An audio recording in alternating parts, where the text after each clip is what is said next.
Hey! Tambala na!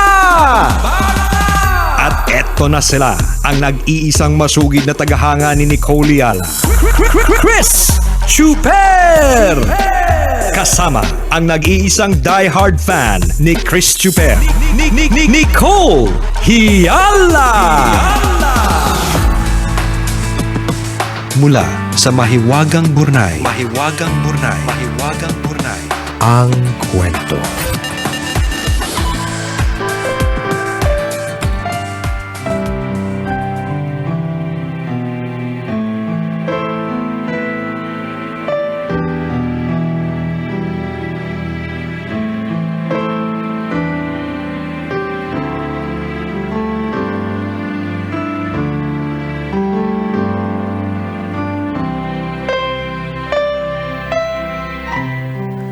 Dear Nicole and Chris, itago nyo na lang ako sa pangalang Andy. Sumulat ako dahil baka sakaling sa pamamagitan ng Mahiwagang Burnay, maiparating ko kay Cindy ang nilalaman ng puso ko.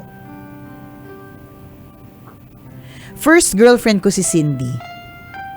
Magka-textmate muna kami nung una, then one day, pinuntahan niya ako sa mall kung saan ako nagtatrabaho at inabot sa akin ang binalot niyang handa sa birthday niya. Ang puti niya at ang kinis-kinis. Nasundan niyo ng first date at napakatamis na first kiss. Nakilala ko si Cindy noong mga panahong walang-wala ako. I was out of school kasi nalugi yung negosyo ni Papa. May isang beses gusto daw niya akong makita at makasamang magsimba. Inamin ko na wala akong pamasahe. Sabi niya, makapunta lang daw ako, siya na ang bahala. Naghagilap ako ng pamasahe. Nagsimba kami at pagkatapos kumain kami ng street food. Nilibre niya ako. She's like that. Kapag nagpupunta nga siya sa ibang lugar, lagi siyang may pasalubong sa akin. One day, sinundo ko siya sa dorm. Nadisgrasya kami at kinailangang sementohin at lagyan ng bakal ang isa niyang paa. Kinailangan niyang huminto sa pag-aaral kaya grabe ang galit sa akin ng parents niya. Sabi ni Cindy, wag ko daw intindihin. Siya naman daw ang magiging asawat ko at pakikisamahan, hindi ang pamilya niya.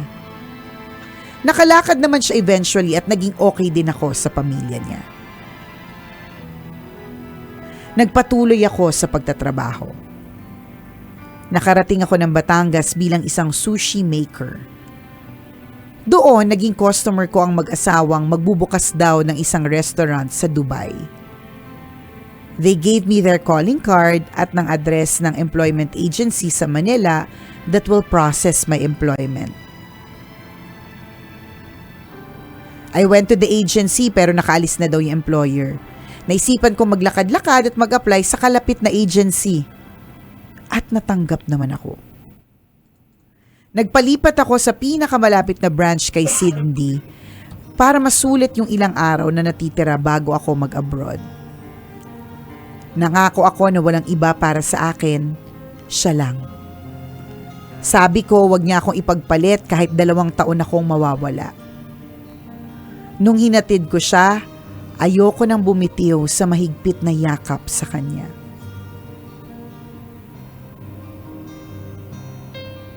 Masigasig akong nagtrabaho sa abroad. Sinabi ko sa executive chef na papasok ako ng rest days para matuto sa ibang stations. Dahil madami na ako natutunan, ginawa akong main chef sa rooftop restaurant. 12 hours ako nagtatrabaho araw-araw, minsan inaabot pa ng 16 hours. Pag-uwi, nakakatulog ako sa bathtub sa pagod. It was difficult for Cindy and I kasi taliwas ang oras namin. Pauwi na siya, ako nagsisimula pala magtrabaho. Pag-uwi ko ng 3 a.m., 8 a.m. naman sa Pilipinas at simula naman ang trabaho niya. Dumagdag pa yung second cousin ko. Nag-upload ng picture sa FB na may heart sabay tag sa akin. Inaway ako ni Cindy. Dahil hindi naman ako guilty, hindi ko na in-explain na malayong pinsan ko naman yon. Dahil araw-araw na kaming may tampuhan, sabi ko maghiwalay muna kami. I told her to please just wait for me. I will marry her.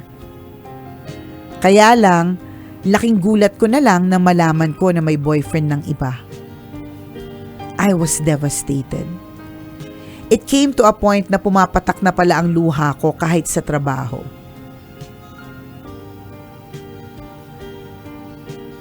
I was promoted and was offered a higher salary. I was offered 4 months of paid annual leave. Mag-renew lang ako ng contract. Pinapirate din ako ng ibang hotels. I said no to all of them. All I wanted to do was go home at ayusin namin ang relasyon namin ni Cindy.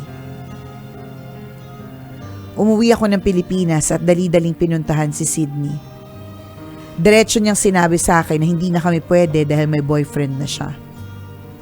Nanlumo ako at lulugulugong naglakad palayo.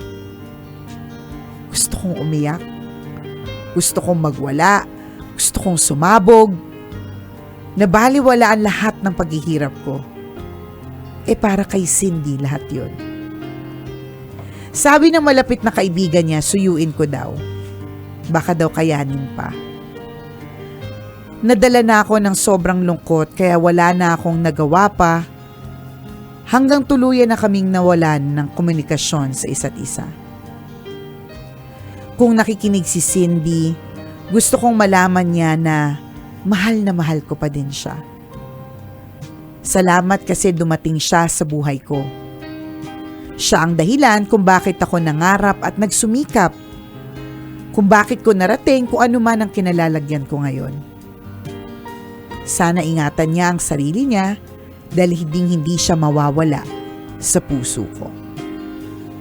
Salamat tambalan for reading my letter. God bless you both. Ang inyong tambalanista, Andy.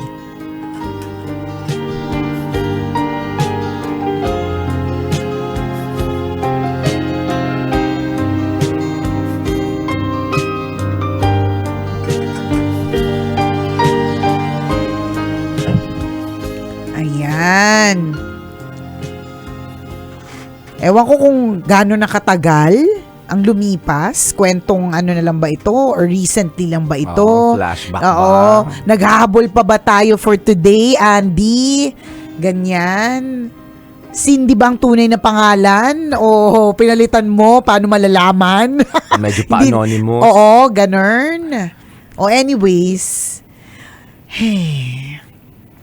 alam mo, tama naman yung sinabi ng kaibigan mo na pwede mo pang suyuin, baka naman kaya pang hilutin, 'di ba? Hindi kasi namin masyado maintindihan yung timeline. Kung the time na nalaman mo may boyfriend, umuwi ka ba agad or nagtrabaho ka muna, ganon, or kaya hindi mo na nabawi.